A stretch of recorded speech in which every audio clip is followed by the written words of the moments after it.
Subscribe to our YouTube channel and don't forget to press the bell icon to get all the latest updates. Just days before the first anniversary of the abrogation of Article 370 and the splitting of the erstwhile state of Jammu and Kashmir into two union territories, former Chief Minister Omar Abdullah, who's also the Vice President of National Conference, has broken his silence. Omar was detained along with two other former Chief Ministers at the time of the abrogation of Article 370. He and his father Farooq Abdullah were released. There was a PSA slapped on both of them, and also Mehbooba Mufti, who's still in detention. She's under house arrest.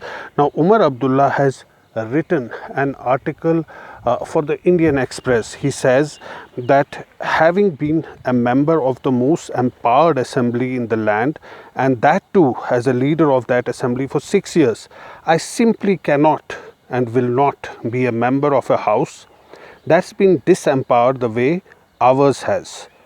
And he is saying very clearly that while Jammu and Kashmir remains a union territory, he will not contest assembly elections. So that's a big statement coming from former Chief Minister Omar Abdullah. He's gone into the details about what happened on that day. He's gone into the backdrop of the entire Kashmir issue, and he's also interestingly taken a dig at former governor of Jammu and Kashmir state, Satyapal Malik. He says that people were treated to categorical denials by the occupant of the highest office in the state, the governor, that J&K special status faced no threat. He debunked the rumors, explained away the additional forces, suggesting they were required for assembly elections later in the year. So what does one conclude from this? He asks. That the occupant of such a high office deliberately lied to the people, or that he wasn't kept informed. I know what I believe, but you can draw your own conclusions. So clearly Omar Abdullah says he will not take part in the elections until the statehood is restored. He talks about 370 and 35A also, but doesn't keep that as a condition for taking part in the elections. Now, again, interestingly, his father, former Chief Minister Farooq Abdullah, has also spoken.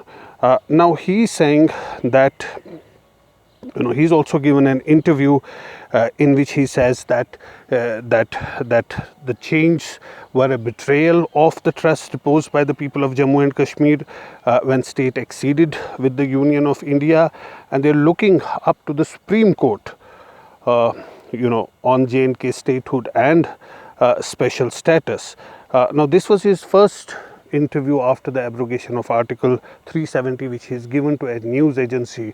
Later in the day, he again gave a second interview in which he said that they'll keep raising their voice and resisting the abrogation of Article 370 and 35A. In fact, he talked about the Gupkar declaration. He said they'll wait till all the people who were present at the Gupkar declaration are released, and they will not accept any change in demography, and the National Conference stands on firmly what it believes in.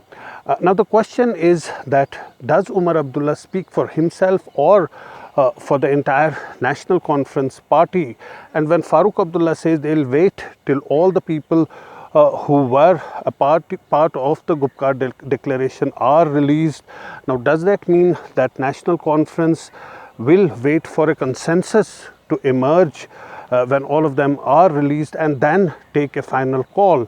Those are questions that are being asked, but for now Omar Abdullah and Farooq Abdullah have spoken up about after the abrogation of Article 370 for the first time, and they've really emphasized for the statehood for Jammu and Kashmir and for 370, which they say, of course, Farooq Abdullah says that they are fighting legally, constitutionally.